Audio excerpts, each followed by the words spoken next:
If you don't do this, you're not successful because of this. You are less than me. I have made a conscious decision. I would rather do the hard thing than the easy thing. You are buying properties that are more than double its price point a few years ago with lower yields. I think the industry is sort of built on short-term profits and long-term negligence. That's how I kind of see it. What made me get into this position is care for you.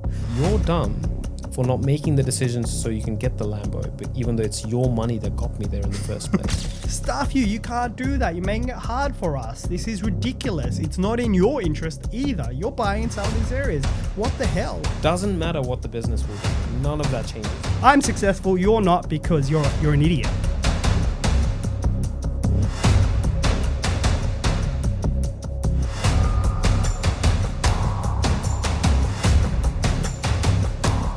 The top 20 suburbs to invest in right now, according to the biggest buyers agents in Australia. One of the big privileges of being in my chair is I get access to information and I know what's going on everywhere. Little tentacles of information that come through to me. And I'm here to share it with you, with my man, Adi. How are you, man? I'm good, man. This is a funny one. This makes me happy. Yeah. We also get the same information from, all the people that we're connected with. Adi, and when I saw this list, it made me chuckle. Yes, for sure. Cool. Yeah, this is a combination of many lists. So, bringing in information from around different corridors. But this one's going to upset some people. And we're going to share it with you because it is really useful information, and we're going to share our insights on each of these locations and whether we'd buy there or not. In doing so, should also relay this across is your phone's been going off, my phone goes off, there are peers, there are people around us, other players in the marketplace, the big players. They just yell at us, really. That's probably the best thing. We're like, are you kidding? Stuff you can't do that. You're making it hard for us. This is ridiculous. It's not in your interest either. You're buying in some of these areas. What the hell? Why are we generating competition in areas from people who are not paying for our services? That is literally some of the phone calls we get. Stuff that, that's not the point. The whole point of this is sharing that information with you so you can make some decisions on your own. Don't need to use a lie. Don't need to use them. Just here is the information for you to make cut-through decisions yourself. That is the point of this platform. And that's kind of what we're going to go through here today. Are you getting these calls? Are you okay, man? Yeah, okay? I'm good. I'm good, man. I'm good, yeah. You can handle the heat? I mean, to be honest, my phone's been on Do Not Disturb since 2013. So you can try and reach me. You're reaching no one. So the only person I know who's on my favorites is you, Rona, and my parents. And, so don't worry about it. I just ditched his friends. Friends. You want to call me? You got to give me a two-hour warm-up to get ready for a conversation. You can't just turn up on an introvert's phone. Yeah. So let's go through these and touch on the first group. Do you want to start with Queensland? Queensland's a really, really positive market. There's so many pro factors in some of these locations. And we've been talking about these locations for a period of time. But let's go through them again, share it with everyone. So we have good old Townsville. Brilliant. We're still talking about Townsville. That's cool, okay?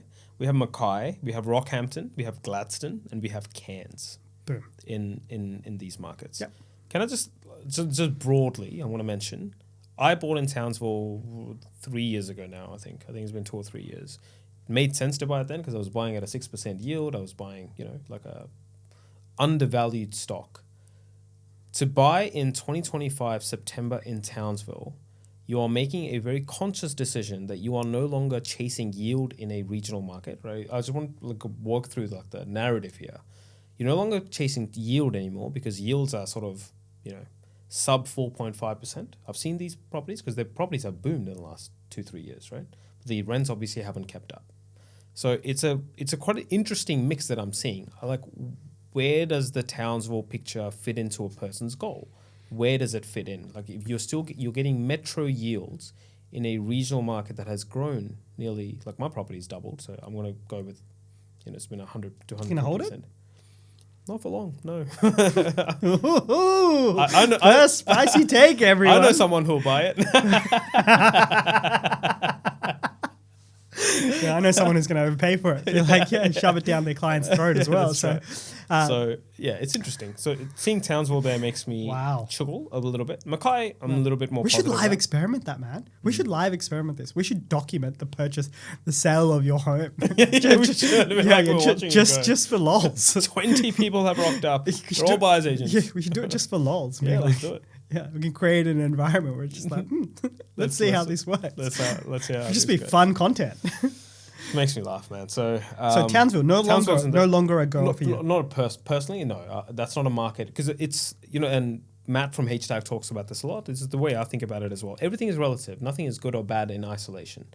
It's all about where does it sit relative to something else. Now, if I have the opportunity to get into a Hoppers Crossing, right, for $640,000 and get a 4% yield, when I know that it's in absolute bottom of its cycle, it hasn't done the thing, it has all the markers that I look for, it has the yield, then if I just do a comparison between Hoppers Crossing and something like this, why would I pick this?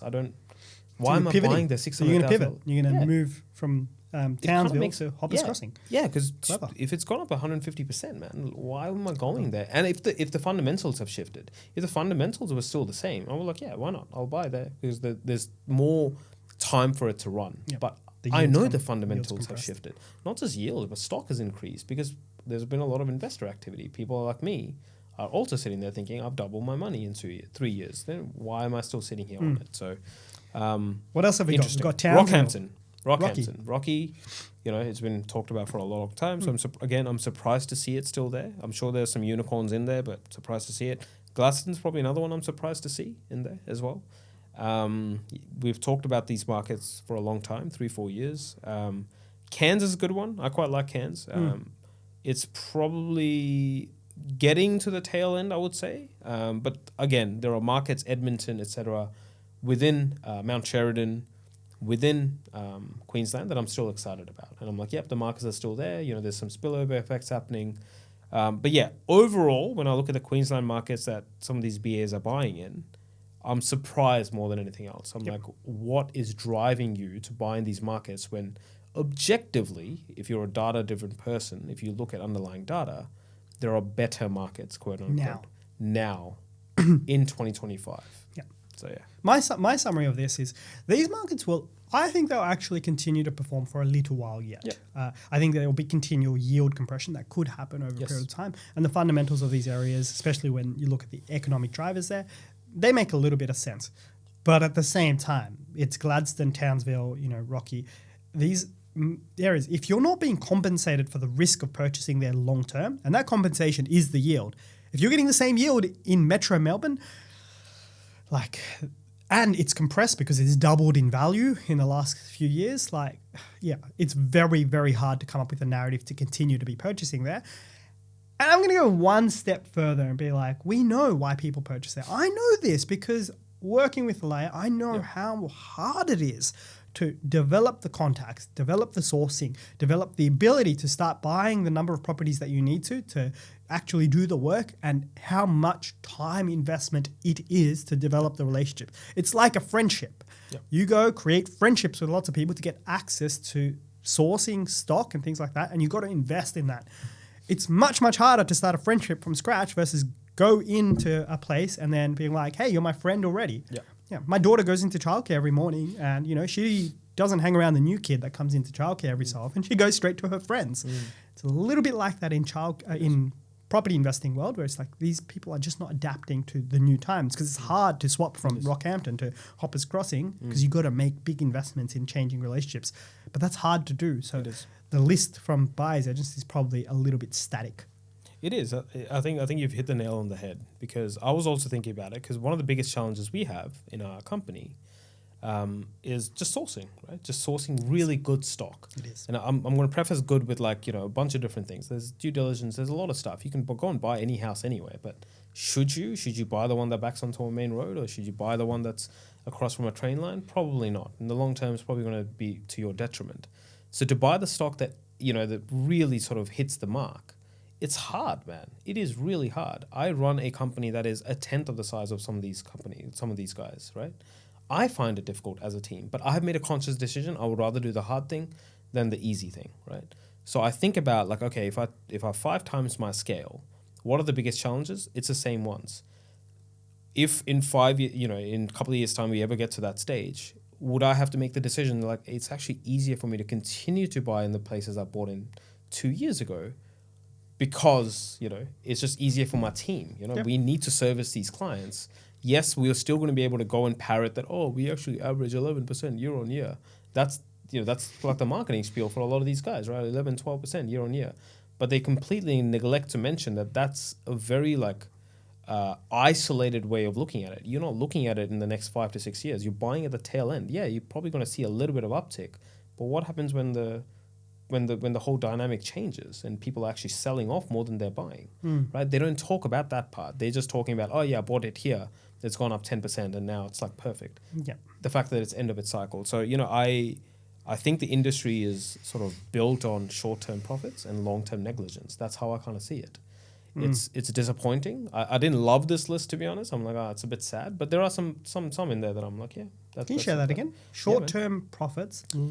I think the industry is built on short-term profits and long-term negligence because we want to chase the shiny object in front of us, right? It's the easier decision, sitting in my seat and their seat, to buy in the markets that we've bought in for 3 years. I can call up the same real estate agent and be like, hey man, I've got 20 clients that need to buy property. I can't find anything. The guy will be like, man, wouldn't you know it, 20 investors are selling here. They're like, great. Let me do some due diligence. Due diligence takes 5 minutes or whatever their version of it looks like. It's a lot easier. Then suddenly 20 properties are available to their investors. The investors don't know anything, right? They see the person on YouTube. They see them on Instagram. They're like, yeah, they're the oracle. It's very easy to sell now as well. Very easy to sell. It's easier to sell Townsville, Rockhampton, Gladstone. Yeah, because it's gone up 80%. People want to chase the thing that's gone up. They're like, yeah, it's going to keep going up. That's what happens with stocks. Yeah. Stock shoots up. I'll go buy some more. I'll do it right now. Let's pretend I'm talking to a client being like, hey, you have the opportunity to purchase in Townsville. It's a market that's exploding. Look at its 3-year return. You are seeing this consistently, year on year on year on year return. And if you do this, you buy this, in 3 years' time, you're going to make $300,000-$400,000 subject to it achieving the same returns before. That's the opportunity in front of you. Are you in? This is amazing. Let's go. That's an easy. It's an easy spiel. Oh God! I was like, I'm ready to buy that. Sorry, that was a bit too convincing. Yeah, it's easy, and it's just like, what, people are selling now? Sweet. Like, I'll take that. Which is why let's live experiment selling your property on Townsville. I'll do it. To be honest, I'll do it just for the shits and giggles now. I'll do it next month. Let's do it. Yes. Yeah, I find it interesting. So look, it was an interesting bunch. I think there's an even more interesting bunch when I look at WA. There's Bunbury and Geraldton in there as well. Mm-hmm. Very similar things. These markets have exploded. I had a property sort of in the Bunbury area in a place called Collie. Yep. I actually just sold it. I sold it for 90% more than what I bought it for 18 months ago, I want to say. I've just banked about 150 to 180 grand or something after tax. And I'm like, okay, that's enough for me. I'm done with this part. So again, I am surprised to see someone buying my property that I bought for. Did a buyer's agent buy it? Probably. I have no idea. I don't know why someone would do that. Because the yield was kind of crappy by the end of it. It was what I bought it for, like 7% yield. And someone bought it for 5.2, 5.1. Yep. Again, not bad, but is it the best? Is that really the best $400,000 you can spend? On a property of 420 or whatever I sold it for. So I'm surprised to see it again. Again, I think the fundamentals are the same. It is easier for a buyer's agency with 20 buyer's agents working for them to churn through their clients in a way where it's like just easier to buy in these markets, because it's easier to make that decision than being like, hey, let me maybe slow down the intake of clients. Maybe that's the thing I need to make. Let's, for the next 2 months, fly my team out to all of these other markets that make a lot more sense. Yep. Build those relationships. I spend an obscene amount of money, Red, on my team flying around the country, just meeting people, lunches, dinners, whatever it takes, right? Build relationships. Show them that you're a good human and not just the person who will 100%. Call and be like, give me an off market. Right? There's investments you need to make as a company just based on values. And that's what I've been doing, right? And it's working. It's working. We have made the progress we've made in the last 6 months 100%. because of this people-based investments. And I think at some point it becomes too hard. It's not a money thing even. It's just too hard to make that change. You're scared. You're working off scarcity. You're like, oh, but if I change it, 2 months, maybe we'll have our clients and we don't really know these markets and blah, blah, blah. And suddenly you don't have conviction in what you do. And you're buying in Bunbury in September of 2025. I mean, I don't know. It seems a little... My key message to people here with with that insight. So these locations, they're all late. We're just saying they're late entry market points at the moment. And the message that we're providing on is others buying here because it's easy to, and they were buying there a few years ago. They've built all the networks there. Now, one of the worries and the concerns that you need to take into place here is like, it's easy to be sold to these sort of products, first and foremost. The yield is something to watch out for. That yield compression that's happened and the previous growth that's happened in these markets will drive some of the action there and the inertia of movement. So you got to be buying in the right timing of the cycle here, and these are higher risk. The one takeout that you'll have here, and I think it's fair to say, I actually think all of these markets that we just talked on, all of them will post good returns in the next 12 months. We are living through 2025, 2026 is an everything, everywhere property boom. That's the summary of where we are right now. Everything, everywhere property boom. So Bunbury will do well. Geraldton will do well. Townsville will do well. Cairns will do well. Rockhampton will do well. All of these markets will do well. That does not mean you should be buying there today, because more than likely you are not buying for the next 12 months. And the risk with buying in these markets is they will rise a little bit more, but there is so much additional potential for what does it look like in 12, 18 months time when economic conditions change, being like you are buying properties that are more than double its price point a few years ago with lower yields. The compensation for risk is no longer there. And many of these are regional markets that we're talking about as well. So there's a lot of like being mindful of the fact that it's not the short-term game. That's easy to sell you to. And if I'm a buyer's agent and I just sold you that pitch, I can go back to you in 6 months and show you a bank file being like, you made 10%, look at me, clap, clap, clap, well done, right? And 6 years, nobody's going to give a toss about you. Like that's just the reality of that situation. The quote that you just said, long-term negligence, that's what it will be. And some of these frameworks, I do see that as well. Long-term negligence, short-term profits. Yeah. What have we got next? God, I feel like I'm living this like I feel sad because I'm like that's kind of sad, right? I mean, you're taking people's money, right? This is like some of the biggest investments people are going to make, right? And you're sitting there making these decisions unilaterally, and yeah, I said it in such an upbeat way, man. I know you did. I was trying to make it upbeat, and like here you are sad. No, I was like just, what? There was a part of me I was just like, oh, that's it. I'm trying to keep the energy high. You are. And No, it's just sad. Yeah. Sorry. It's okay. You're not making me sad. The situation and the topic is making me sad. Okay. These two suburbs. Do you have some good suburbs? These two suburbs I'm about to talk. But I want to get sad. I want to really go into my fields right now. Yeah. South Australia. Posting into my sad zone. Oh, and can I just preface this? I own in one of these places, right? Port Lincoln in South Australia and Mount Gambier. I know you've spoken about Mount Gambier in the past. You own there, don't you? I own there, that's right. But I bought there 2 years ago, right? When it made sense to. I bought it in the 300s. To be honest, it was a bit of a unicorn property. Like I bought it in the mid 300s. Probably worth, 550, 600 now. But to buy in Mount Gambier now, and because I own there, I just follow the market. I'm like, when's the right time to sell? Is it the right time right now? Or should I hold it for the long term? I've seen the changes in Mount Gambier's fundamentals. You should not be buying in Mount Gambier in 2025, or at least at this part of 2025. I see contracts. I see contracts from the biggest data type buyers agencies, and South Australia has been a big market for them, big winner for them, and you still see it all the time now. And sometimes you see over vals as well, like under market price vals. It is a form of like, come on, man, like this is inconsistent with the branding and messaging. You're doing what's easy, not what's right anymore. Right. That's not the thing that made you successful to begin with. And yes, you got to find a way to buy 50 freaking properties a month, but that doesn't mean you buy 50 properties in the areas you bought in 2022, 2023, 2024, because it's easy. Because you're probably buying the same properties, man. That's the funny part, right? You bought these properties, the same investors are likely selling that stock, right? There's a part of it, I'm sure, when you're buying that many. Yeah. This is the problem. Let's get to the reality of this issue. This is the problem with market power and dominance. When you start doing well, and I put my hand up, I've done well in life. Like, that's happened. Business growth has happened. Being very, very fortunate through that situation. I don't know, luck, skill, whatever it is. Being fortunate, done well.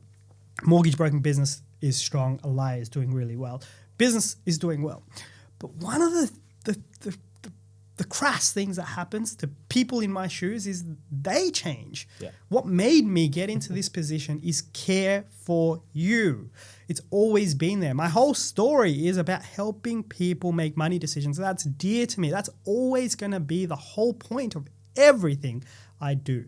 The reason for that, people know this, people who've watched this, people know this. The reason for that is because I came from an approach as a child, as a kid, seeing the consequences of getting money decisions wrong, and it sits with me here still today. So that ethos won't change, no matter how many millions I've got in the bank or what properties I'm buying myself. It won't change. I'm not going to be dancing around showcasing my fancy-ass life, fancy-ass cars. I'm not going to be doing that while parading and taking your money into my pocket and purchasing you crap. Like, that's just nonsense. This is what happens when people become successful. They forget the very reasons why they did it in the first place, or maybe they start pivoting to what they really want, which is that success, that fame, the dollars in the bank account, and then they start showing it. And then you'll start seeing this is the worst part. This is the part that's just wrong.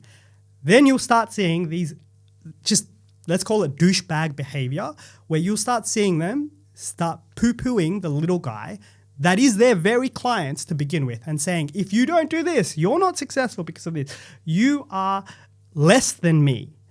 The biggest buyer's agents in Australia are acting like this right now. You don't need to look at this podcast. Just go look at their attention. Go look at their social media. Go listen to them. You'll see them repeat time and time and time again. You'll either see them driving Lambos.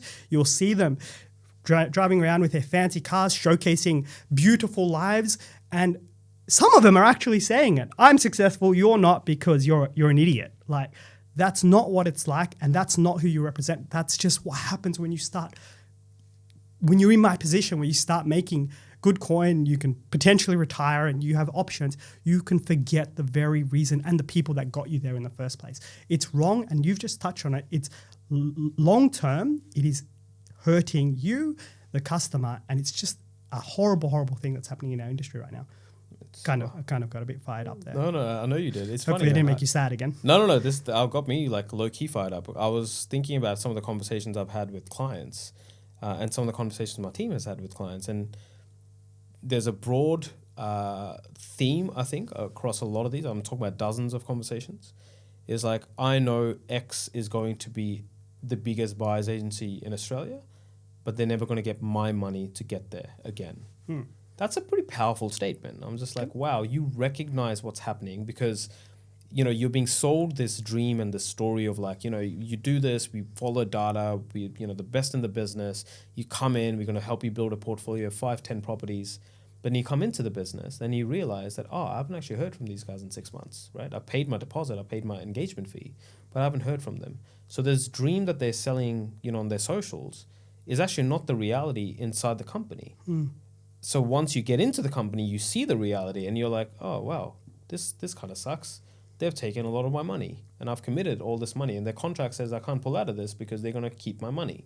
I have to keep going with this and either wear the cost of it and know that the decision that's going to be made on my behalf is going to be poor.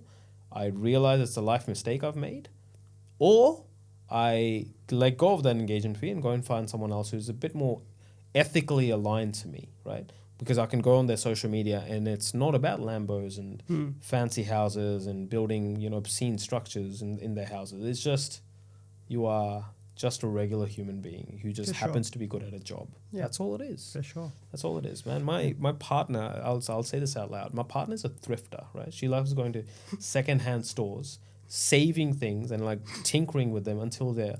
That is a fundamental part of who we are as people.